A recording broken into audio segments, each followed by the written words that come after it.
ناظرین، جیسا کہ آپ جانتے ہیں کہ ہم پچھلی اقساط میں بیان کر چکے ہیں کہ سانحہ کربلا کی خبر جب مکہ پہنچی تو اہل مکہ نے عبداللہ بن زبیر کے ہاتھ پر بیعت کر لی، اور یزید کے تمام دور حکومت میں اس کا کبھی بھی مکہ پر اقتدار قائم نہ ہو سکا۔ یزید کے مرنے کے بعد تمام عالم اسلام نے سوائے اہل شام کے عبداللہ بن زبیر کی خلافت پر بیعت کر لی۔ ضحاک بن قیس نے شام میں بھی قابض ہو کر حضرت عبداللہ بن زبیر کی خلافت تسلیم کی، مگر آل امیہ اور بنو کلب نے مروان کو اپنا سردار مقرر کیا۔ سن 64 ہجری میں عبداللہ بن زبیر نے قریباً تمام عالم اسلام میں خلیفہ تسلیم کیے گئے۔ اس سال مصر، فلسطین اور تمام شام کا ملک ان کے دائرہ خلافت سے خارج ہو گیا اور بنو امیہ کی خلافت دوبارہ دمشق میں قائم ہو گئی۔ سن 65 ہجری میں بعض صوبوں کے اندر بغاوتیں ہوئیں، لیکن عبداللہ بن زبیر کو خلیفہ ضرور تسلیم کیا جاتا رہا اور کوئی صوبہ قبضے سے نہیں نکلا۔ سن 66 ہجری میں کوفہ اور یمامہ دونوں قبضے سے نکل گئے۔ کوفہ میں مختار کی حکومت اور یمامہ میں نجدہ بن عامر کی حکومت خود مختارانہ طور پر قائم ہو گئی۔ بصرہ کو حرس بن ربیعہ نے اور فارس کو محلب بن ابی صفرہ نے سنبھالے رکھا اور خوارج کے فتنوں کو سر ابھارتے ہی دبا دیا۔ مختار کی طرف سے بصرے پر ڈورے ڈالے جاتے رہے اور بصرہ میں عبداللہ بن مطیع جو کہ سابق گورنر کوفہ اور عمر بن عبد الرحمن جو کہ نامزد شدہ گورنر کوفہ بھی موجود تھے۔ ان دونوں کو عبداللہ بن زبیر سے شرمندگی تھی، اس لیے بصرہ میں ان دونوں کی موجودگی موجب خطر ہو سکتی تھی کہ کہیں کسی سازش میں نہ شریک ہو جائیں۔ جب عبداللہ بن زبیر نے یہ سنا کہ عبید اللہ بن زیاد ابراہیم بن مالک کے مقابلے میں مقتول ہو چکا ہے تو ان کو اہل شام اور عبد الملک بن مروان کی طرف سے اطمینان ہوا کہ ان کی طاقت کو ایک بڑا صدمہ پہنچا ہے اور وہ جلد حجاز پر حملہ آور ہونے کا ارادہ نہیں کر سکتے۔ لیکن بصرہ کے متعلق خطرات بڑھتے چلے جا رہے تھے کیونکہ مختار بن عبیدہ کی توجہ اس فتح کی طرف مبذول ہونے والی تھی، لہٰذا انہوں نے فوراً بصرہ کے عامل حرس بن ربیعہ کو معزول کر کے اپنے بھائی مصعب بن زبیر کو بصرہ کی گورنری پر مامور کیا۔ بصرہ میں آج کل کوفہ کے بہت سے آدمی مختار کے خوف سے بھاگ بھاگ کر چلے آئے تھے۔ یہ وہ لوگ تھے جن کو اندیشہ تھا کہ قتل حسین کے معاوضے میں مختار ہم کو بھی کہیں قتل نہ کر دے۔ کوفہ کے انہی مفرورین میں شیس بن ربیع اور محمد بن الاشس بھی شامل تھے۔ مصعب بن زبیر نے بصرہ کی حکومت و امارت اپنے ہاتھ میں لے کر حالات کا پرغور مطالعہ شروع کیا۔ کوفہ سے آئے ہوئے لوگوں نے، جن میں بعض بہت معزز اور تجربہ کار اشخاص بھی شامل تھے، مصعب بن زبیر کو مشورہ دیا کہ کوفہ پر حملہ کریں۔ مصعب نے کہا کہ مجھ کو امیر المومنین عبداللہ بن زبیر نے حکم دیا ہے کہ محلب بن ابی صفرہ کو ہمراہ لیے بغیر کوفہ پر حملہ نہ کروں، لہٰذا سب سے پہلے فارس سے محلب کو بلوانا چاہیے۔ چنانچہ مصعب نے خط محلب کے نام لکھا اور محمد بن الاشس کے ہاتھ محلب کے پاس روانہ کیا۔ محلب نے محمد بن الاشس کو دیکھ کر کہا کہ مصعب کو ان کے سوا اور کوئی قاصد نہیں ملا۔ انہوں نے کہا کہ میں قاصد نہیں ہوں بلکہ خود اپنی غرض لے کر آیا ہوں، کوفہ کے حالات آپ کو سناؤں۔ میرے غلام زادوں نے ہمارے اموال اور مکانات پر قبضہ کر کے ہم کو بے دخل کر دیا ہے اور مصیبت کے مارے بصرہ کی طرف بھاگ کر آئے ہیں اور فریاد کرتے ہیں کہ اللہ کے لیے ہماری مدد کرو اور مصیبت سے ہم کو نجات دلاؤ۔ محلب بن ابی صفرہ فارس کے صوبے کی حکومت اپنے بیٹے مغیرہ بن محلب کے سپرد اور ملک کا قابل اطمینان بندوبست کر کے بصرہ کی طرف کافی سامان اور لشکر لے کر روانہ ہوا اور مصعب بن زبیر سے بصرے میں آ کر ملا۔ محلب بن ابی صفرہ کے پاس حضرت عبداللہ بن زبیر کا خط بھی براہ راست پہنچ چکا تھا کہ تم بصرے میں مصعب بن زبیر سے آ کر ملو اور کوفہ پر حملہ کرو۔ محلب کو کسی قدر توقف ہوا تو مصعب کو بصرے سے قاصد بھیجنا پڑا۔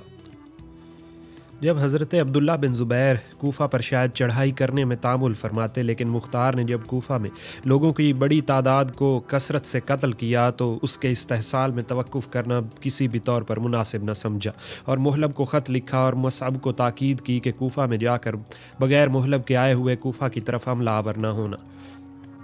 جب محلب آ گیا تو مصعب بن زبیر نے اس کو حکم دیا کہ جبر اکبر پر اپنے لشکر کو مرتب کرو۔ عبد الرحمن بن عنف کو کوفہ کی طرف روانہ کیا کہ وہاں جا کر قیام کرو اور پوشیدہ طور پر لوگوں سے حضرت عبداللہ بن زبیر کے نام پر بیعت لو۔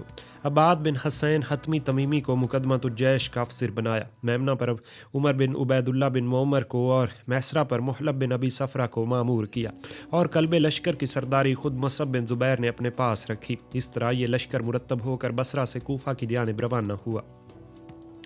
مختار کو جب اس فوج کشی کا علم ہوا تو وہ فوج لے کر کوفہ سے نکلا۔ ابراہیم بن مالک نے اس زمانے میں موصل کی حکومت پر مامور تھا، وہ بصرے سے نہیں آ سکا۔ بصرہ کی فوج میں ایک دستہ فوج ان لوگوں کی تھی جو کوفہ سے بھاگ کر بصرہ پہنچے تھے۔ اس دستہ فوج کی سرداری محمد بن الاشس کو دی گئی تھی۔ دونوں فوجوں کا مد اعضا نامی گاؤں کے قریب مقابلہ ہوا، خوب زور و شور کے ساتھ لڑائی ہوئی۔ آخر مختار کو شکست ہوئی اور وہ فرار ہو کر کوفہ میں داخل ہوا، قصر عمارت کو مضبوط کر کے محصور ہو گیا۔ میدان جنگ سے جب کوئی لشکر بھاگا تو محمد بن اشس نے فراریوں کا تعاقب کیا اور بھاگتے ہوئوں کو دور تک قتل کرتا چلا گیا۔ مصعب بن زبیر نے دارالامارہ کا محاصرہ کر لیا۔ یہ محاصرہ کئی روز تک جاری رہا۔ مختار کے ساتھ 1000 آدمی قصر کے اندر محصور تھے۔ آخر سامان رسد کی کمی سے مجبور ہو کر مختار نے قلعے کا دروازہ کھولنے اور مقابلہ کر کے مرنے کا ارادہ کیا۔ اس کے ہمراہیوں نے اس کو منع کیا اور مشورہ دیا کہ مصعب سے جان کی امان طلب کر کے دروازہ کھولو، یقین ہے کہ مصعب ضرور امان دے دے گا۔ لیکن مختار نے اس مشورے کو ناپسند کیا، سر میں خوشبودار تیل ڈالا، کپڑوں کو عطر ملا۔ صرف انہی آدمیوں نے اس کا ساتھ دیا، باقی قصر کے اندر ہی رہے۔ مختار نے نکل کر حملہ کیا اور عبداللہ بن دجاجہ کے ہاتھوں مارا گیا۔ مختار 14 رمضان المبارک سنہ 67 ہجری کو مقتول ہوا۔ مختار کے ہمراہیوں میں عبید اللہ بن علی بن ابی طالب بھی مقتول ہوئے۔ مصعب بن زبیر نے ان لوگوں کو جو قصر عمارت کے اندر محصور تھے گرفتار کیا۔ تمام وہ لوگ جو میدان جنگ میں گرفتار ہوئے کوفہ کے اندر لائے گئے اور ایک وسیع میدان پر ان تمام قیدیوں کو فراہم کر کے ان کی نسبت مشورہ لیا گیا۔ محلب بن ابی صفرہ نے کہا کہ ان سب کو چھوڑ دینا چاہیے، لیکن محمد بن الاشس اور تمام دوسرے کوفیوں نے یہ سن کر مصعب بن زبیر کو اس رائے پر عمل کرنے سے منع کیا۔ مصعب بن زبیر حیران تھے کہ میں کیا کروں۔ کوفی کہتے تھے کہ ان لوگوں نے مختار کے ہاتھ پر بیعت کر کے کوفہ میں کوئی گھر ایسا نہیں چھوڑا جس میں کوئی نہ کوئی شخص قتل نہ کیا ہو۔ اگر یہ لوگ چھوڑ دیے گئے تو اس وقت تمام کوفہ باغی ہو جائے گا۔ ان لوگوں کی کل تعداد 6000 تھی، جن میں صرف 700 عرب اور باقی ایرانی لوگ تھے۔ مصعب بن زبیر نے آخر سوچ کر یہی فیصلہ کیا کہ ان لوگوں کو قتل کر دیا جائے۔ چنانچہ وہ سب قتل کر دیے گئے اور اہل کوفہ کو اطمینان میسر ہوا۔ مصعب نے مختار کے دونوں ہاتھ کٹوا کر جامع مسجد کوفہ کے دروازے پر لٹکا دیے، جو حجاج کے عہد عمارت تک وہاں لٹکے رہے۔ مصعب بن زبیر نے کوفہ پر قابض ہو کر ابراہیم بن مالک کو، جو موصل پر قابض اور مختار کی طرف سے مامور تھا، ایک خط لکھا کہ تم کو میری اطاعت کرنی چاہیے، میں تم کو ملک شام کی سند دے دوں گا، ساتھ ہی وعدہ کرتا ہوں کہ شام سے مغرب کی جانب جس قدر ممالک پر تم قبضہ کرتے چلے جاؤ گے وہ سب تمہاری جاگیر سمجھے جائیں گے۔ ادھر مختار کے مارے جانے کی خبر سن کر عبد الملک بن مروان نے دمشق سے ابراہیم کے پاس خط بھیجا کہ تم میری اطاعت اختیار کرو، میں تم کو عراق کی سند دے دوں گا، اور جس قدر ممالک تم مشرق کی طرف فتح کرتے جاؤ گے وہ سب تمہاری جاگیر قرار دیے جائیں گے۔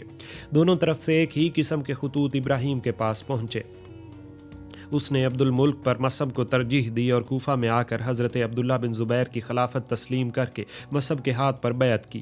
مصعب نے موصل و جزیرہ کی حکومت پر محلب بن ابی صفرہ کو مامور کر کے بھیج دیا اور ابراہیم کو اپنے پاس محلب کی جگہ سپہ سالاری پر رکھا۔ حضرت عبداللہ بن زبیر کو جب مختار کے مارے جانے اور کوفہ پر قبضہ ہونے کا حال معلوم ہوا تو انہوں نے مصعب کو کوفہ کی گورنری پر نامزد کر کے بصرہ کی گورنری اپنے بیٹے حمزہ بن عبداللہ کو عطا کی۔ حمزہ نے اہل بصرہ کو ناراض کر دیا اور انہوں نے عبداللہ بن زبیر کو خطوط لکھے کہ حمزہ کو معزول کر کے مصعب کو بصرہ کی حکومت پر بھیج دیجیے۔ آخر کار حمزہ کو معزول کر کے مصعب کو بصرے کی حکومت پر روانہ کیا گیا۔ پہلے بیان کیا جا چکا ہے کہ عبید اللہ بن زیاد ابن حرس کے مقابلے اور محاصرے میں ناکام رہ کر کرکیسیا سے واپس گیا تھا۔ جب ابن زیاد مارا گیا تو عبد الملک نے فوج مرتب کر کے عراق پر حملہ آوری کا قصد کیا اور سب سے اول ظفر بن حرس قلبی والی کرکیسا پر حملہ کرنا ضروری سمجھا۔ جب عبد الملک نے اپنے ہمشیر زادے عبد الرحمن بن حکم کو دمشق میں اپنا نائب مقرر کیا اور خود عمر بن سعید بن الاس کو ہمراہ لے کر کرکیسیا کی جانب معا لشکر روانہ ہوا۔ اوپر یہ بیان کیا جا چکا ہے کہ مروان بن حکم کو اس شرط پر تخت نشین کیا گیا تھا کہ اس کے بعد خالد بن یزید اور اس کے بعد عمر بن سعید تخت نشین ہوں گے۔ مروان نے بجائے ان دونوں کے اپنے بیٹے عبد الملک اور عبد العزیز کو ولی عہد بنا کر خالد اور عمر دونوں کو ولی عہدی سے معزول کر دیا تھا۔ عمر بن سعید بنو امیہ کے اندر ہر دل عزیز اور ذی عزت تھا۔ اس کے پاس حشم و خدام کی بھی کثرت تھی اور سرداری اور افسری کی بھی قابلیت رکھتا تھا۔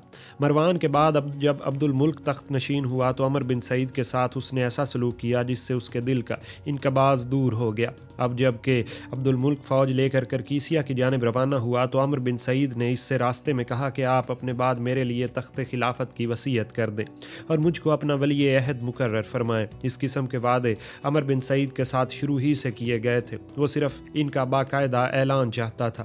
عبد الملک نے عمر بن سعید کی خواہش کو پورا کرنے سے صاف انکار کیا۔ عمر بن سعید کو اس سے دل گرفتگی ہوئی اور وہ راستے ہی سے موقع پا کر دمشق کی جانب واپس چلا آیا اور یہاں آتے ہی عبد الرحمن کو نکال دیا اور خود دمشق پر قابض ہو کر اپنی خلافت و حکومت کا اعلان کیا اور لوگوں کو جمع کر کے خطبہ دیا اور وظائف مقرر کرنے اور بحسن سلوک پیش آنے کا وعدہ کیا۔ یہ خبر سن کر عبد الملک بھی فوراً دمشق کی جانب واپس ہوا اور دمشق کا محاصرہ کیا۔ مدتوں لڑائی کا سلسلہ جاری رہا اور عبد الملک کسی دوسری طرف متوجہ نہ ہو سکا۔ بالآخر لوگوں نے بیچ میں پڑھ کر دونوں میں صلح کروا دی اور عہد نامہ لکھا گیا اور عمر بن سعید نے شہر سے نکل کر عبد الملک کے خیمے میں آ کر ملاقات کی اور دمشق اس کے سپرد کیا۔ عبد الملک کو ہمیشہ عمر بن سعید بن عاص کی طرف سے اندیشہ رہتا تھا۔ اب اس نے مناسب سمجھا کہ اس خدشے کو ہمیشہ کے لیے مٹا دیا جائے، چنانچہ اس نے دھوکے سے عمر بن سعید کو دربار میں ملاقات کے لیے بلایا۔ عمر بن سعید جب دربار میں حسب دستور عبد الملک کے برابر تخت پر جا بیٹھا تو عبد الملک نے پہلے ہی سے اس کام کے لیے آدمیوں کو جمع کر رکھا تھا، چنانچہ عمر بن سعید کو پکڑ کر قتل کر دیا گیا۔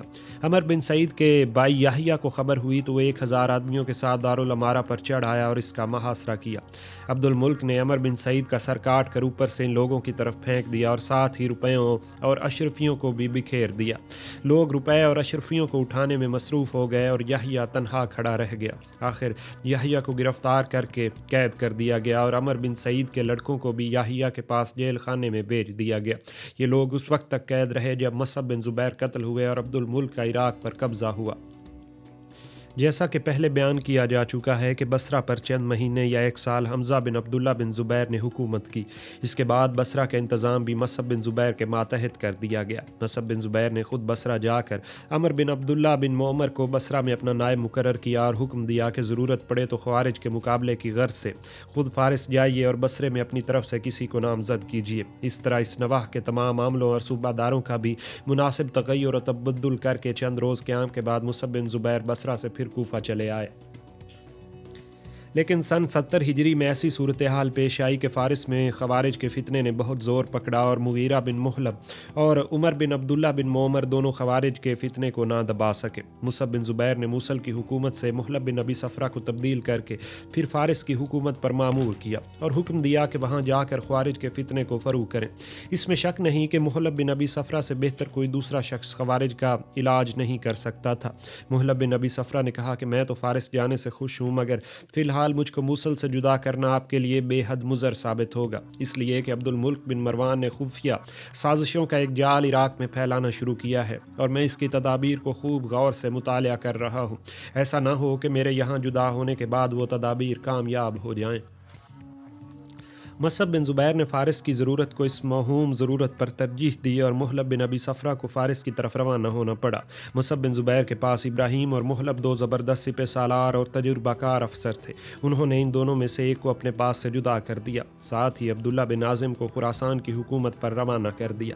عباد بن حسین کو محلب کے ساتھ مامور کر دیا۔ یہ دونوں بھی بڑے زبردست سپہ سالار اور جنگی تجربہ رکھتے تھے۔ اس طرح مصعب بن زبیر نے کام کے تمام آدمیوں کو اپنے پاس سے جدا کر کے دور دراز کے مقامات پر بھیج دیا اور کوفہ میں ان کے پاس صرف ابراہیم بن مالک اور بصرہ میں عمر بن عبداللہ بن معمر باقی رہ گئے۔ عبد الملک بن مروان نے عمر بن سعید کے قتل سے فارغ ہوتے ہی سازشی تدابیر شروع کر دی۔ اس نے فارس کی طرف سے اپنے آدمیوں کو بھیج کر وہاں خوارج کو توقعات دلائیں اور ان کو خروج پر آمادہ کیا۔ ادھر کوفہ اور بصرہ میں بھی اپنے آدمیوں کو بھیج کر ہوا خواہان بنو امیہ کے ذریعے سازشوں کا ایک جال پھیلایا اور مصعب بن زبیر کے فوجی سرداروں کو بھی خفیہ طور پر خط بھیج کر بڑے لالچ دینے شروع کیے، حتیٰ کہ محلب اور ابراہیم کو بھی اس نے توڑنا چاہا اور اپنی طرف ملانا چاہا، مگر یہ دونوں ایسے نہ تھے کہ مصعب بن عبیر سے بے وفائی کرتے، اس لیے محلب فارس کی طرف روانہ ہوتے وقت فکر مند تھا۔ عبد الملک نے خالد بن عبیداللہ بن خالد بن اسید کو خفیہ طور پر بصرہ بھیجا کہ وہاں جا کر حضرت عبداللہ بن زبیر کے خلاف اور بنو امیہ کے موافق لوگوں کو اپنا ہم خیال بنائے۔ چنانچہ خالد نے بصرہ میں آ کر بنو بکر، بنو وائل اور قبیلہ اسد میں اپنا سازشی کام شروع کیا اور ایک بڑی جماعت اپنے ہم خیال لوگوں کی قائم کر لی۔ اس کا حال عمر بن عبداللہ بن معمر کو معلوم ہوا تو اس نے فوج بھیجی اور خالد کے ہمراہیوں نے مقابلہ کیا اور بالآخر خالد کو بصرے سے نکال دیا گیا۔ بصرہ کی یہ پریشان کن خبریں جب کوفہ پہنچی اور حالات کا صحیح علم ہوا تو ناممکن تھا کہ مصعب بن زبیر خاموش بیٹھے رہتے۔ بصرہ کی ایسی تشویشناک حالت کو سن کر مصعب بن زبیر کوفہ سے بصرہ آئے اور وہاں خالد کے ہمراہیوں اور ہم خیالوں کو سزائیں دی، جرمانے کیے اور بعض کے مکانات منہدم کرا دیے۔ اس طرح کوفہ میں بھی اندر ہی اندر عبد الملک کے لوگ اپنا کام کر رہے تھے اور سب نے بڑی مصیبت یہ تھی کہ فوجی سردار مثلاً عطا بن ورقاء وغیرہ بھی اندرونی طور پر عبد الملک سے ساز باز کر چکے تھے۔ ایک طرف عبد الملک نے فوجی تیاریاں شروع کی تو دوسری طرف کوفہ اور بصرہ کی فوجوں میں بغاوت کی سازشیں بڑے بڑے لالچ دے کر پھیلا دی۔ چنانچہ ایک مرتبہ ابراہیم بن اشتر کے پاس عبد الملک بن مروان کا ایک سربہ مہر خط آیا۔ ابراہیم جانتا تھا کہ اس میں کیا لکھا ہوگا۔ اس نے اس خط کے لفافے کو کھولے بغیر مصعب کی خدمت میں پیش کر دیا۔ مصعب نے اس خط کو کھول کر پڑھا۔ اس میں عبد الملک نے ابراہیم کو لکھا تھا: تم میرے پاس چلے آؤ، میں تم کو تمام ملک عراق کا گورنر مقرر کر دوں گا۔ مصعب نے ابراہیم سے کہا کہ کیا تم جیسا شخص بھی ایسے فکروں میں آ سکتا ہے؟ ابراہیم نے کہا کہ میں تو کبھی غدر و خیانت نہ کروں گا، لیکن عبد الملک نے آپ کے تمام فوجی سرداروں کو اسی قسم کے خطوط لکھے ہیں۔ اگر آپ میری رائے مانتے ہیں تو ان تمام سرداروں کو قتل یا قید کر دیں۔ مصعب نے اس رائے کو ناپسند کیا اور اپنے کسی سردار سے کچھ دریافت نہ کیا، نہ کچھ مواخذہ کیا۔